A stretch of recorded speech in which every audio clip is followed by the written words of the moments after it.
My husband, the CEO, put me on temporary leave from the very company we built together until I agreed to let him open our marriage with his mistress. I only said one sentence. All right. The next morning, he walked into the office with that smug smirk until the company lawyer ran in, face gone pale, and his smile died on the spot. I'm going to tell you about the day my husband smiled at me like I was nothing, and how that very smile was what made him lose everything he spent 8 years building. But I have to start 3 weeks earlier, in the corner office on the 57th floor, where the Seattle skyline stretched behind him like a kingdom he had just conquered, and in many ways, he really had. Grayson Martinez, CEO, Forbes Under 40, the face that once made the cover of Business Insider with the headline Architect of the Modern Supply Chain, was my husband. For 8 years, he was my husband. And for those same 8 years, I was his strategic operations director, the person who turned his messy grand visions into something that could actually run in the real world. We met in grad school. He was in the Wharton MBA program, and I was writing my master's thesis in operations management. He talked about business like he was talking about poetry, like supply chains were a symphony orchestra, and he was the conductor. I fell in love with his mind first, then his ambition. Then the way he laughed at 2 a.m. over spreadsheets and cold boxes of pizza. We built Apex Forge together. Well, that's not exactly true. He built the Apex Forge brand. I built the systems that made Apex Forge work. Those are two different things, and I understood that difference very clearly from day one. Grayson was the vision. I was the execution. He was the lightning bolt. And I was the lightning rod, the thing that directed the current to the right places so it wouldn't burn the whole house down. That model worked. God, it worked so well it was terrifying. By year 5, we had 200 employees. By year 7, we went public. By year 8, we were valued at $1.2 billion. Grayson stood on a TED Talk stage talking about the future of sustainable logistics. I was proud of him. I was proud of us. I was proud of what we had built. Close the door, he said when I walked in. No, honey? No, thanks for coming up here. Just close the door, in the voice he used with vendors who missed deadlines. I closed the door and stood in front of his desk like an employee called in for a performance review, which honestly was probably exactly what this was. He didn't look up from his laptop for a full 30 seconds. A power move I had seen him use 100 times. Make people wait. Make them understand who controlled the pace of the conversation. I'd seen him do it to board members, investors, and once, impressively, to a senator who thought he could force him into signing a bad contract. We need to talk about our marriage, he finally said, still not bothering to look up. Behind him, the Seattle skyline was gray. November here is always gray. Rain crawled down the glass, and the clouds hung so low the Space Needle disappeared into them like an unfinished thought. Okay, I said. I'm not happy, he went on. That's when he finally looked up, brown eyes meeting mine with something like pity in them. I haven't been happy for a long time. The problem with being in an 8-year marriage with someone is that you learn their rhythm. You know when they're building sentences in their head. You know when they've rehearsed this conversation, probably in the shower or on their morning run, and definitely played it over and over again. This conversation had been practiced. I'm listening, I said, because I honestly didn't know what else to say at that point. I think we've grown apart, he said. You're always stuck in operations, details, processes. I'm focused on the big picture, strategy, vision. We don't feel like husband and wife anymore. We're just colleagues. Outside, the rain hit harder. I could hear it tapping against the glass. That steady rhythm that's the default background music of every Seattle winter. We're more than colleagues, I said quietly. Are we really? He leaned back in his chair, and that's when I saw it. That faint smile at the corner of his mouth. The kind of smile he always had when he was about to win a negotiation. When was the last time we had a real conversation that wasn't about resource allocation or quarterly targets? He was right. Painfully right. So, what are you saying? I asked, even though part of me already knew. Part of me had known for months, maybe longer, and had carefully tucked that knowledge into a drawer in my mind, the place where people store truths that are too uncomfortable to face. I want to open our marriage. Those words hung in the air between us, clear and cold, like the glass separating us from the 57-story drop outside. Open it, I repeated, as if I'd misheard, even though I hadn't misheard at all. I've met someone, Grayson said, and that smile appeared again. Wider, more self-satisfied. Her name is Piper Aldridge, the new intern. The name landed in my ear very softly, like a thin shard of glass. Piper Aldridge, a girl who hadn't even left the classroom yet, still learning how to hold coffee at the right temperature, in the right order of priority. We talk really well, he continued, like he was explaining a potential investment. She's smart, ambitious. She reminds me of... He didn't finish the sentence, but I knew what he was going to say. Last month, he went on a business trip to Boston for 5 days. I stayed behind running the entire client project. I maneuvered a contract that saved the company nearly $10 million in shipping costs. During those 5 days, he texted me exactly twice. One message asking if I had sent the report to the board. One message asking if I had eaten dinner that night. So you're cheating? I asked. It's not cheating if I'm honest with you, he corrected. That's why I'm having this conversation. I don't want to lie. I don't want to sneak around. He went on smoothly. I want us to evolve this relationship into something more modern. A more modern arrangement. Like we were upgrading an internet plan. So in this modern arrangement, what's my part? I asked. Freedom. He answered very simply. Freedom like me? You can see other people too. No judgment, no jealousy, no need for divorce. We're both adults. You know how it affects things. I stood there, in that corner office, where we had once opened champagne the first day we rented this floor, where we had once laughed until we couldn't breathe late one night beside his executive desk, and I understood one thing very clearly. He thought I would say no. He was expecting me to say no. This entire conversation was a play. He needed me to object. He needed me to get angry. He needed me to become the stubborn one in the story he had already written. He wanted to be able to say later that he had tried, that he had been honest, that he had given me the same freedom he was taking for himself, and that I was the one who was old-fashioned, conservative, unwilling to adapt. Then he would leave with a clean conscience. He would sit at dinner with the board, with investors, with friends in expensive restaurants, and say our marriage had simply reached its expiration date, that we had changed, that this kind of thing just happens. I had watched him negotiate enough contracts to recognize the trap. I need time to think, I said. That's reasonable, he replied. And in that very brief moment, I saw surprise flicker across his eyes.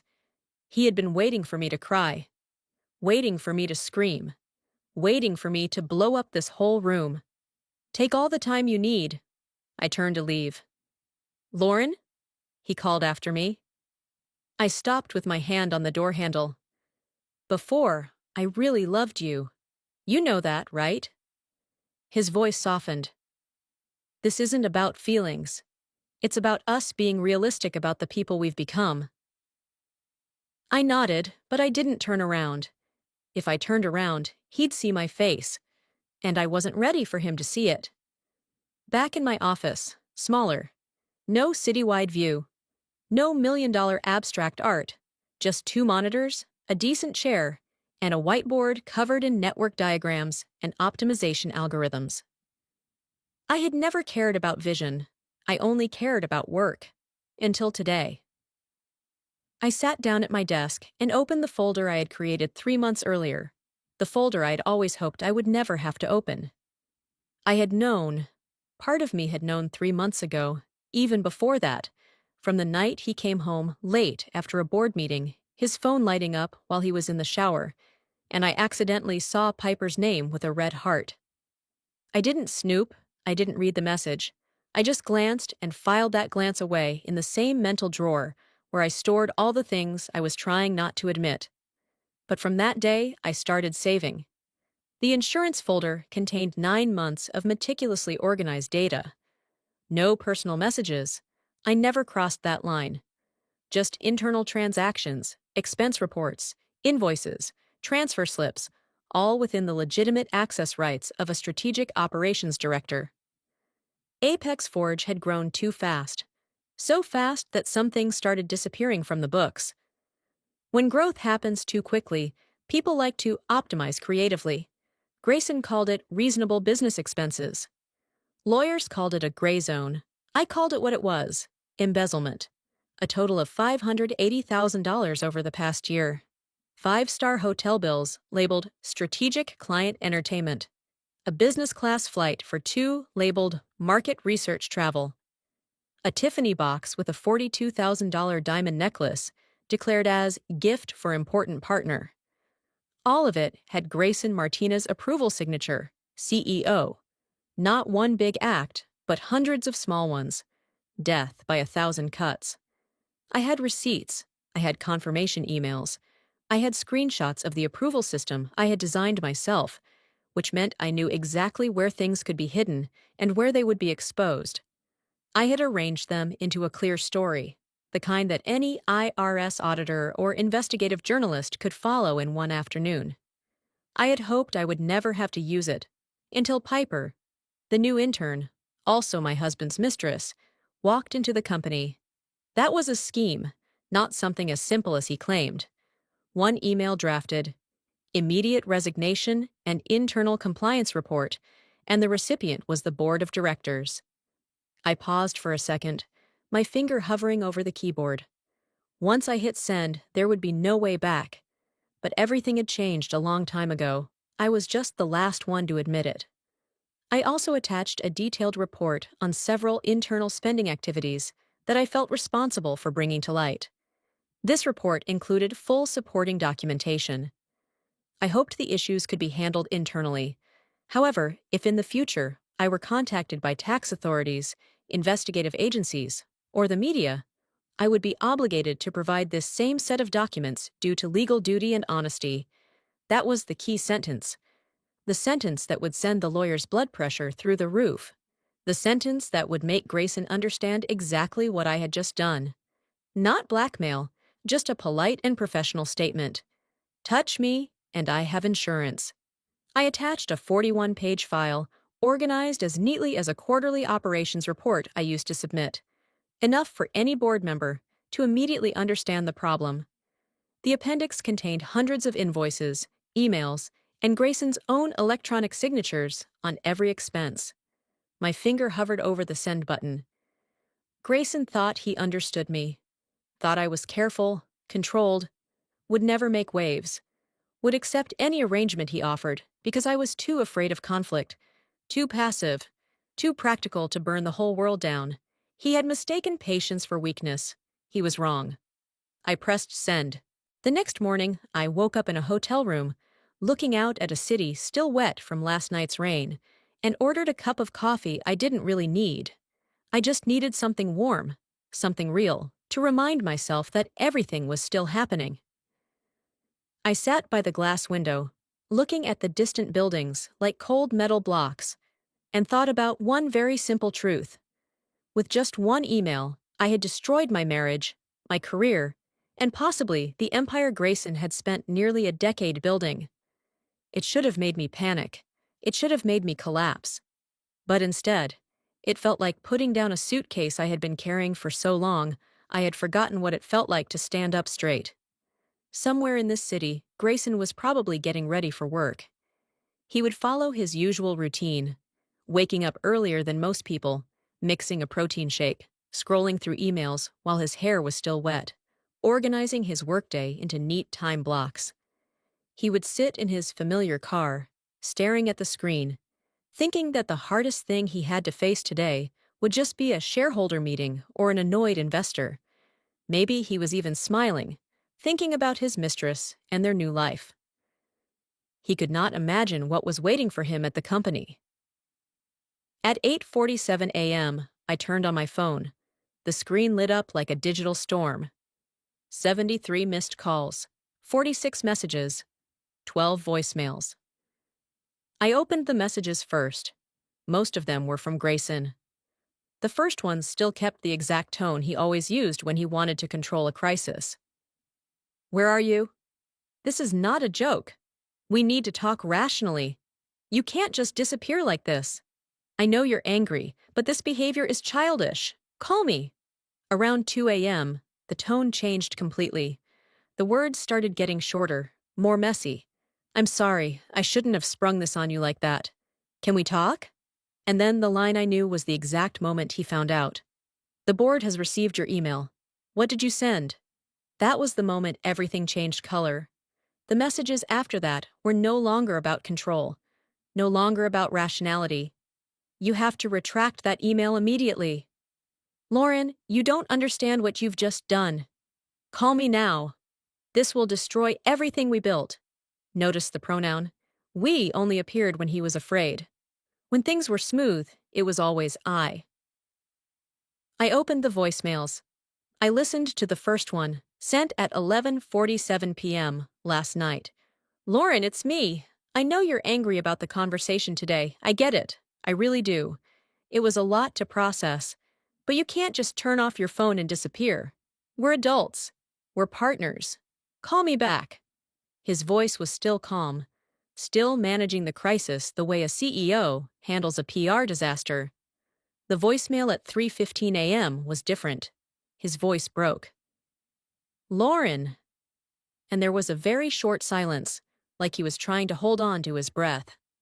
"What did you send the board? Richard just called me. He said that you documented everything. Lauren, you're going to destroy the company. You're going to destroy everything we built. Please, please call me."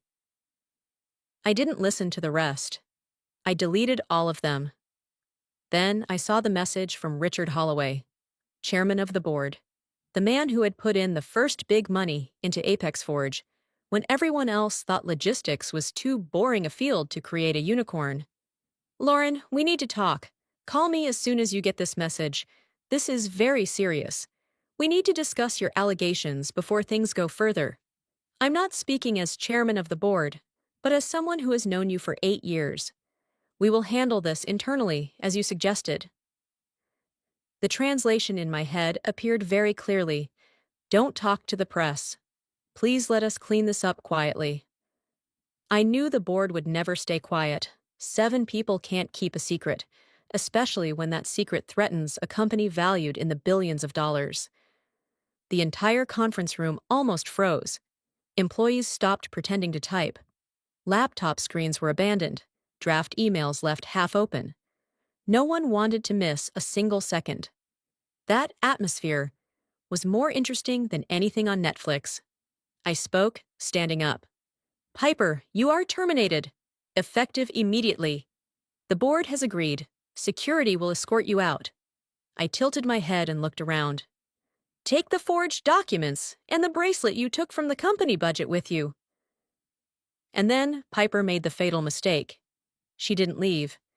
Instead, she straightened her back, stood to her full height, about 5'7", if you counted the expensive heels she clearly couldn't afford to buy, and shouted, "You're the one who has to go. This is my company too. Get out before I have you dragged out." The audacity, the complete madness of someone who was still on probation, who a few days ago was alphabetizing documents, now standing there, pointing and trying to kick out the woman who had built this company from zero. I smiled. This time the smile was wider. "All right," I said softly, "but let me tell you what the next 24 hours are going to look like." I didn't leave. Of course not. Nobody walks away from the company they built because someone with the business skills of a decorative plant tells them to. I sat back down, slowly, crossed my legs, watched her start to spiral. Grayson put his hand on Piper's arm then, and she shook him off in annoyance. Internal cracks this early? Worth watching. "Lauren, let's talk privately." Grayson tried to use that reasonable voice he had perfected throughout our marriage, the voice he used to explain why this month he had to work late with Piper for the 7th time before he boldly suggested open living. "No, thank you," I answered. "I prefer witnesses. It makes things harder to spin." Of course, honest is a relative term, given some of the people in this room. Myron Holt, our design lead, almost choked trying not to laugh.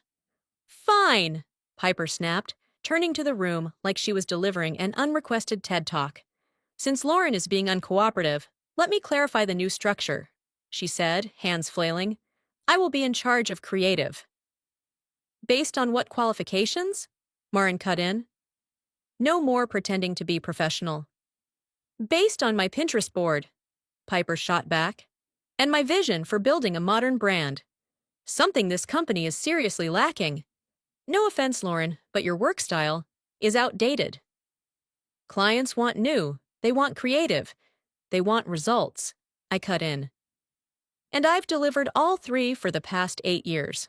While your biggest contribution was that client proposal that you stole from another company. The client sent me the original link. Very awkward." Piper's face drained fast. Her skin shifted colors in real time.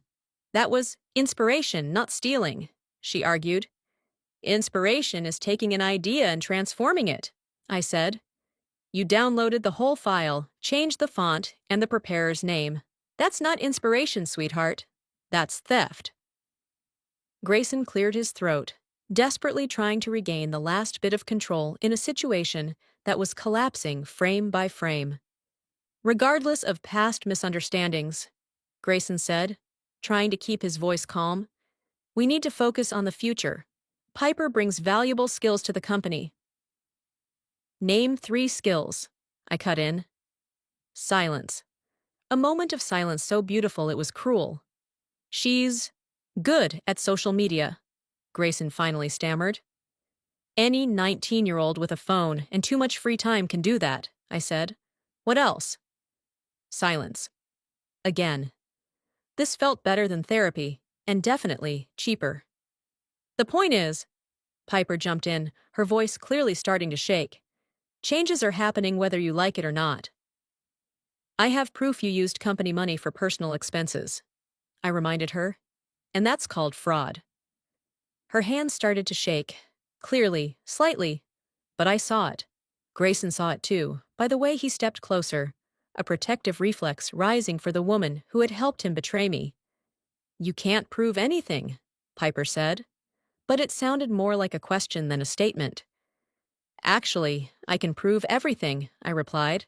"Forensic accounting is very thorough. Every dinner, every trip, every amount the two of you withdrew, thinking I was busy running the back end of the company and wouldn't notice." I pulled out another stack of documents. "Let me give you a fun example. Remember that team building trip in Fredericksburg? The one I was told was for boosting employee morale?" Grayson's body went rigid.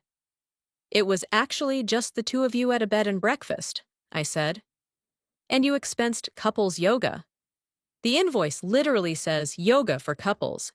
You didn't even try to hide it."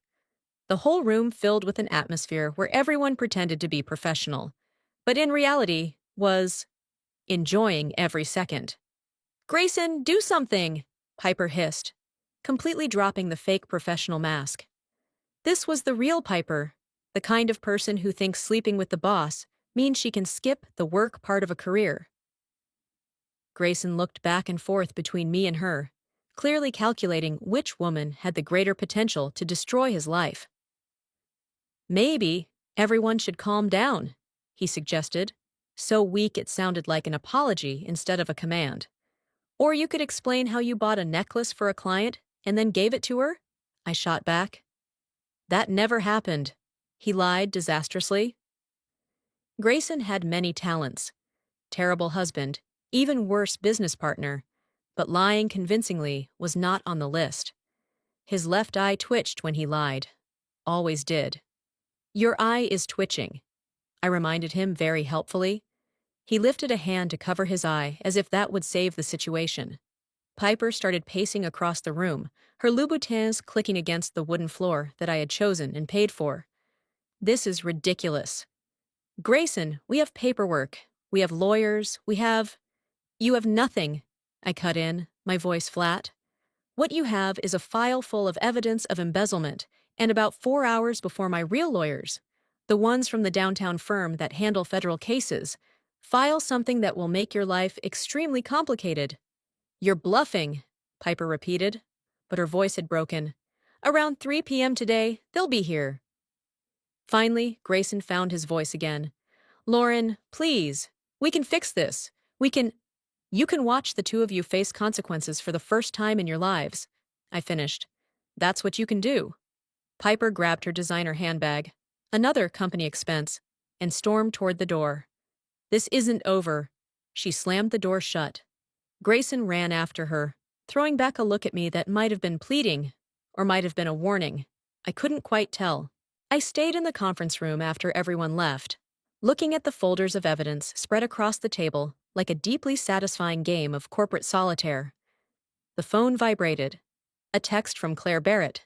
Yes. The Barrett from the billboards all over downtown Seattle, with the line, "We don't settle."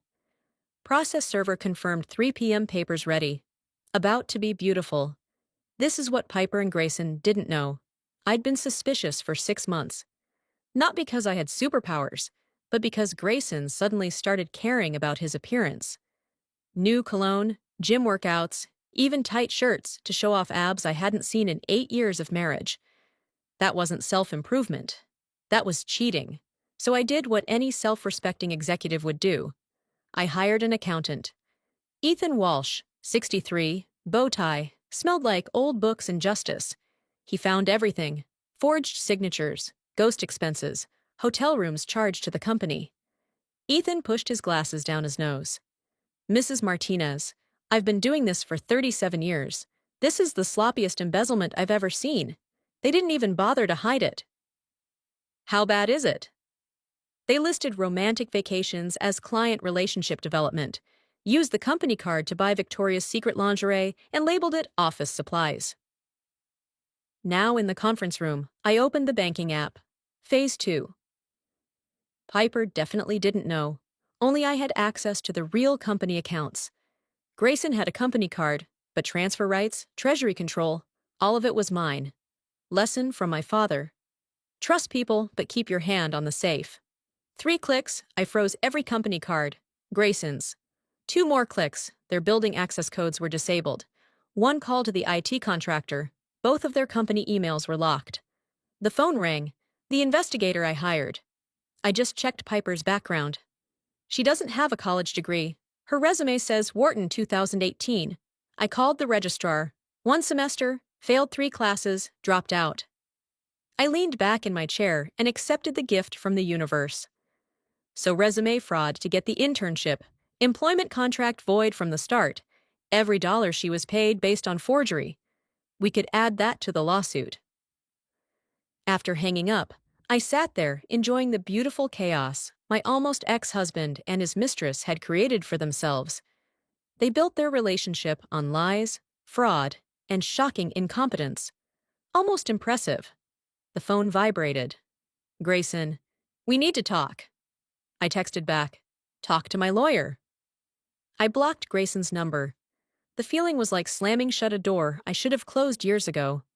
At 2:30 p.m., I drove back to my real home, the 4-bedroom Craftsman in Queen Anne, in my name from before the marriage, because I bought it with my own money.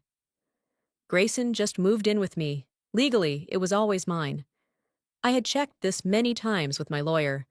I changed every lock, front door, back door, garage, even the gate code. In the afternoon, I went back to the company. The process server, a woman named Aline, with the energy of someone who truly loved her job, handed me copies of every document she had served. The blonde girl cried hysterically, she reported. The husband looked like he was about to throw up. She said, "This can't be legal." I told her, "That's for the court to decide, not a nail tech," because I found her at a nail salon, getting acrylics done with your husband's card. Declined. Perfect. I exhaled. Your husband tried another card. That one was declined too. Tried calling someone, but he was blocked. I spent the whole afternoon in the office, changing all passwords, backing up data to my personal server, calling each client and assuring them that despite internal turbulence, their projects were completely safe.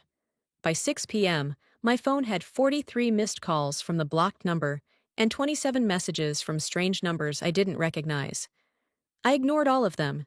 At 8:30 p.m., I poured myself a glass of wine. The expensive kind Grayson always said was, "Not worth drinking on a normal day," and clinked the glass with myself inside the now fully secured house. At 12 a.m., the phone rang. Unknown number. Crying. Choking sobs. Breathing so desperate it would have been pathetic if it hadn't come from the person who had helped destroy my family. "Lauren, please, I'm begging you, stop this." Piper, voice in pieces. "The lawsuit. I didn't know. I swear I didn't know it was illegal. Grayson said everything was fine. Said you'd agreed to the relationship." "Agreed to step into my home? My company that he and I built together?" I cut in. "I'm sorry. I'll end it. I'll quit." "You were fired, remember? You can't quit when you're already unemployed." "But the lawsuit, the criminal charges. Lauren, I can't go to jail. I can't survive." "You should have thought about that the moment you knew he had a family," I said, my voice cold enough to freeze the Puget Sound. "Before you tried to replace me and embezzle $580,000. The papers are filed. The evidence is in. Fake degree, embezzlement, fraud, all of it. You made your choice. Now live with the consequences." I hung up. The phone rang again immediately. I powered it off, finished my drink, went to bed, and slept better than I had in months. On Sunday afternoon, I was sitting in my car in front of Piper's apartment when I heard the beep, beep, beep of a truck reversing, the reversing alarm of a tow truck with a trailer behind it. I slowly rolled down my car window. A white truck, a big financial company logo printed loudly on the side, was slowly backing up to the curb. Behind it, the metal arm had already been lowered, its jaws open, waiting for its prey. The prey was Piper's white Audi. The Audi she loved to park diagonally in front of the company so everyone could see it, like a moving billboard. "I'm successful, I'm special." Now it was sitting there, perfect, spotless, and completely helpless. A man in a reflective jacket stepped out, checked the license plate, compared the paperwork on his clipboard, and started hooking, tightening straps, lifting the front of the car. Everything was mechanical, cold, professional, not a single trace of emotion, just a process. My phone vibrated. Unknown number. I didn't answer. A text popped up right after. "Piper. My car just got towed. What did you do?" I looked at the words, as calm as looking at a weather forecast. This was the thing she didn't understand. That Audi had never been her car. It was a company car, in the company's name, paid in installments with company money, approved by my husband. I didn't need revenge. I just needed to dial the right number and tell the truth. The Audi was lifted with its front wheels off the road, hanging in the air, like a tiny symbol of this whole story. Everything they were standing on had never really belonged to them. The tow truck drove away. Neighbors watched, pretending not to be curious, but their eyes were glued to it. I rolled up the window, drove back to the company, opened my laptop. There was still a lot to clean up. About an hour later, an email from Ethan hit my inbox. Subject: Additional findings, housing expenses. I opened it. A spreadsheet appeared, neat, clean, cruel. I scrolled down, saw the address. A luxury apartment complex, glass walls, rooftop pool, less than 10 minutes drive from the company. I knew that place. That apartment didn't belong to some senior consultant at all. It was Grayson and Piper's private place, funded by the company account, under the name Business Expenses. Ethan added a note at the bottom of the email, very dry. Under regulations, if this housing cost was not approved by the board and not accompanied by a consulting contract, it is highly likely to be considered personal spending using company funds. potentially constituting embezzlement. I leaned back in my chair, imagining the scene across the city. Piper opening the fridge in that shiny apartment, discovering this month's rent transfer hadn't gone through. The landlord knocking on the door, gentle but firm. Card declined. You need to pay in cash or move out.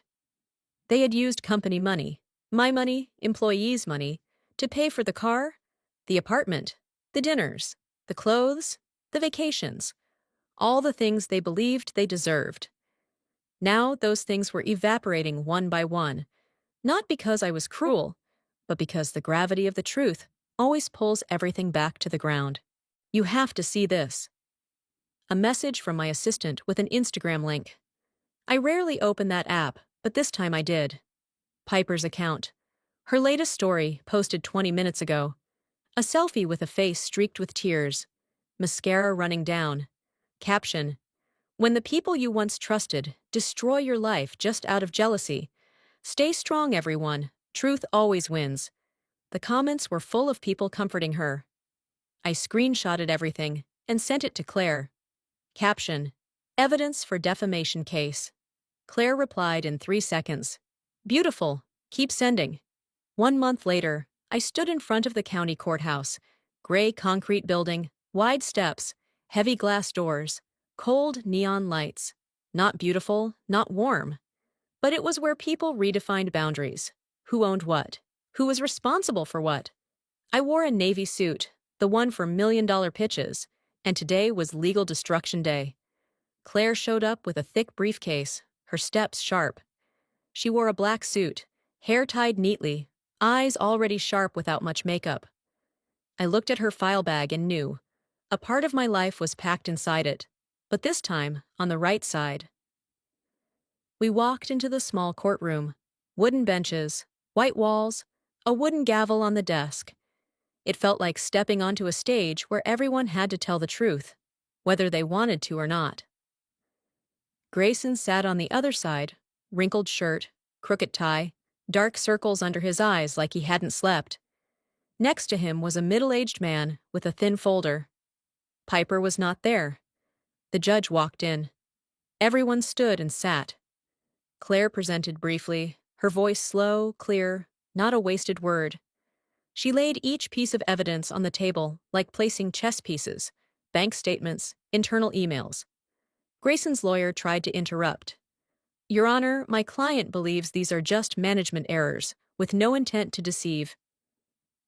Management errors don't pay your mistress's rent, Claire cut in, her voice still polite but razor cold. This is a prolonged, systematic pattern of behavior. Judge Elena Ramsey, in her 60s, eyes sharp enough to cut glass, took only 7 minutes to go through the evidence. The room went silent for a few seconds.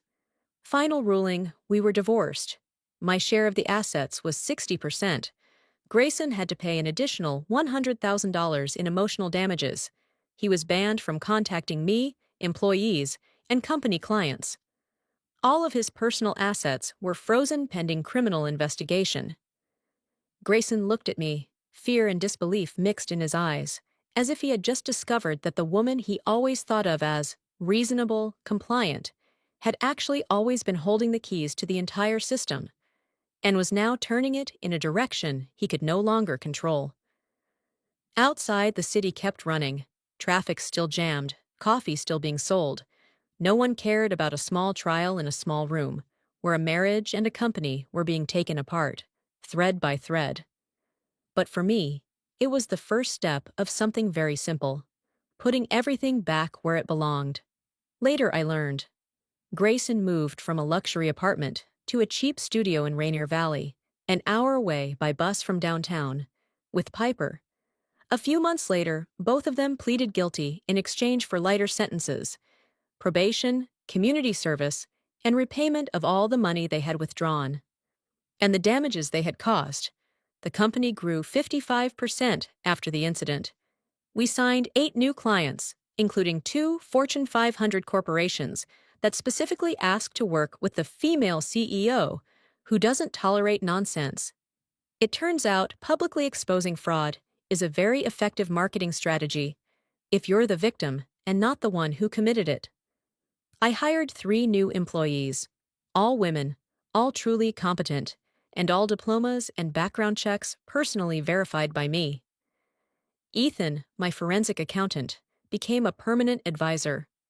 His bow tie collection grew even bigger, and he caught 2 small irregularities in expenses before they could turn into real problems. The best investment I ever made. The divorce was finalized in March.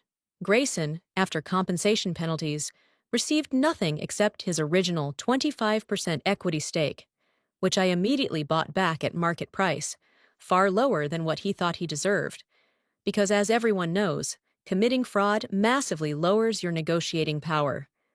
He signed without arguing. I met him exactly once after everything had settled, in a coffee shop near the Capitol building. He was there with a girl who wasn't Piper, younger, clearly drawn in by the story he was telling. I watched him use the exact same gestures, the same smile he had used with me 10 years ago when we first met. Some people never learn anything, they just change their audience. He saw me, froze mid-sentence, then pretended not to see me. I lifted my coffee cup, pretended to toast him, and walked away. The look on his face was worth every dollar of legal fees I had paid. Someone once asked me, at a networking event, if I regretted how everything happened. If I wished I had handled it quietly, privately, without creating such a public spectacle. I thought for exactly 3 seconds. No, not at all, I answered. He humiliated me publicly, so he received consequences publicly. That isn't revenge. That is symmetry. The truth is, I spent 8 years being reasonable, being understanding, being the supportive wife, while Grayson wandered between ideas, careers, and identities, never finding his place. I built a company while he was finding himself. I was patient while he tried to decide who he wanted to be when he grew up. And the reward for all that patience, deception, humiliation, and a mistress who thought she could replace me. So, no, I don't regret that everything was dragged into the public light. I don't regret the frozen accounts, the seized Audi, or the courtroom that local legal blogs reported on. They made their choices. I simply documented them with absolute accuracy and a very good legal team. 1 year after the fateful meeting room, I stood on the rooftop of the 57th floor at sunset. Seattle was no longer gray. The last sunlight stained the glass faces of the buildings red, turning the whole city into a warm mirror reflecting myself. I no longer kept the old CEO desk, but I changed the chair. The new chair was teal, low-backed, so I could lean back without being afraid of anyone seeing me. Breathe. On the desk, there were only 3 things. A small cactus, the only species I've never managed to kill. A photo frame of the entire new team, all women, all grinning wide, and a new business card. I didn't change my last name. I just quietly changed my profile picture on every platform to a photo of me standing alone on this rooftop, white shirt flying in the wind, hands holding nothing. No phone, no laptop, no wedding ring. Just wind and sunset. Now every morning, I walk slowly along the lake, letting stray dogs come close to sniff my hand, letting sunlight fall onto hair I haven't brushed yet. I no longer drink bitter black coffee to stay sharp. I drink a vanilla latte with an extra shot of caramel, sweet like when I was a student, like before anyone ever told me that successful women had to taste bitter. There are nights when I still wake up at 3 a.m., my heart pounding, as I remember that fateful day when he told me our marriage was broken. The way he looked at me like I was something outdated, something to be removed from his life. But I don't turn on the light anymore.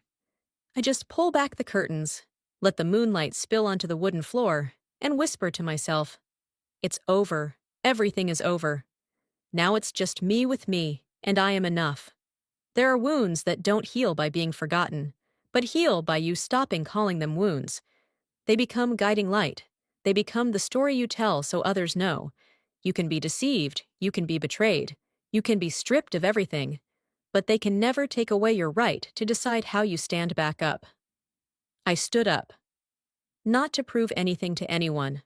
just to prove to myself that true freedom is when you no longer have to carry anyone else in every breath you take. And I promise those of you listening to this story, one morning, when sunlight falls onto your hair and you realize you're smiling for no reason, you will understand. Pain is not the ending. Pain is just the door you have to push open to step into the wide room called yourself. Thank you for staying with me until this very last second. If this story touched you, even a little, please press like to support, subscribe to the channel so you don't miss the next stories, and leave a comment, even just a dot, so I can know that somewhere out there, someone listened. See you again in the next stories.